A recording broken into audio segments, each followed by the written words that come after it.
Richie, Jared Verse wins the AP Rookie of the Year. Braden Fisk was a finalist for that. Two guys from the same college on the same defensive line, right? In the same, franchise team.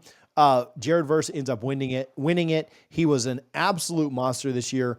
And I tweeted this, and some people that clearly couldn't read sarcasm got upset, like that I was diminishing their award. But how much credit do they owe Jordan Travis for that? For that award, right? Is that what ESPN would Yeah, maybe right. say? No, exactly. Right. No, but I'm super happy for both of them. Shout out Dane Draper, who actually, when he was with the Double Fries No Slaw, broke the commitment of Jared Verse Oh, to Florida State. Dane was actually the first person that Jared Verse called when he committed to Florida State. Just a no-name guy out of Albany, ends up at Florida State and turns into an All-American. I mean, what a fun story that was. And then Braden Fisk, obviously at Central Michigan, Western. Florida State, and my goodness, what a tandem they were together on that defensive line. We were both at the ACC championship in Charlotte against Louisville, and those two just stole the entire show of the game. And they said, we don't need Jordan Travis. Not that they would have loved to have him, because they would have, but they're like, we don't need him. We're going to get this done ourselves. And they did everything they had to do. And I have chosen to forget the next morning that happened after that, with the selection show and whatnot.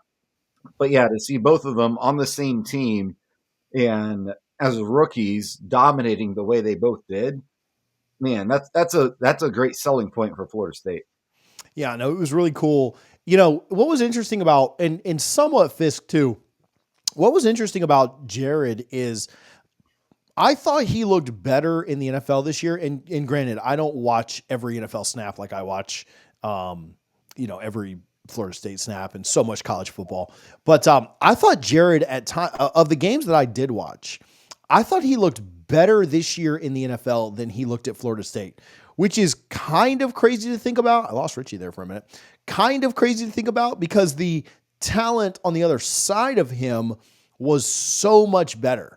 So you talk about a guy who, I don't want to put unreal expectations on him for the future, but you talk about a guy who could dominate the league. He was better this year in the NFL than I think he was at Florida State. And that's ridiculous. That is not normal. Usually, especially in the trenches, you're going to take a little bit of a step back. You can still be really, really good, but you're going to take a little bit of a step back from where you were in college because the talent that you're going up against is so much better.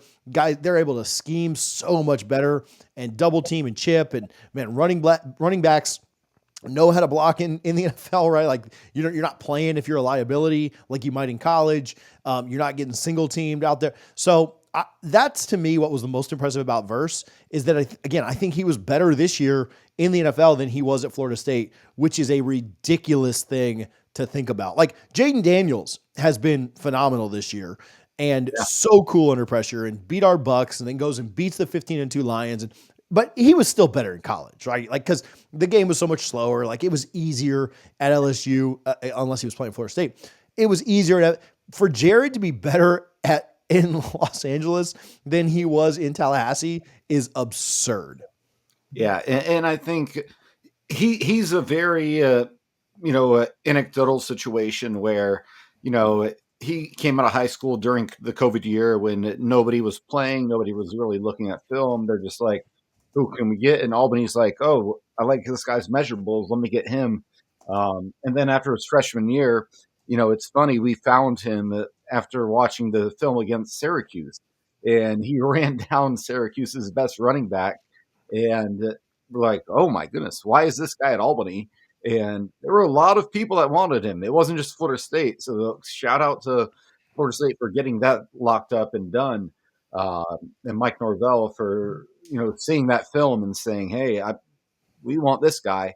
But yeah, to the level he's growing to is not surprising because we've always seen the work he puts in. We've heard the stories. TJ, he's always one of the first players to workouts, one of the first players to practice, one of the last players to leave. That's just been who he is.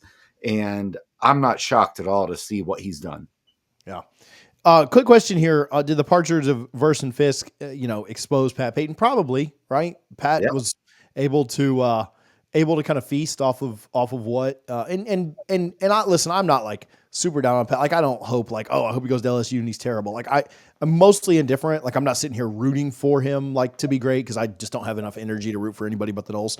But I'm indifferent. I'm not like anti like oh hope he busts or whatever. Like if he can go first round, then great. He got better coaching there than he got at Florida State apparently, right? Or whatever the yeah, situation is. So so no, I wouldn't say that, but like yeah, it did. I think it did. I think you had so much hype and yeah, not that Richie or I could have played defensive end across from Jared Verse and with Braden Fisk and Fabo, who doesn't get enough love for what he did on that defensive line. But yeah, Farmer obviously as well, but yeah, I think that it would be pretty obvious that the loss of Verse and Fisk and Fabo and those guys were a pretty big deal, for Pat Payton's kind of regression or whatever you call it. So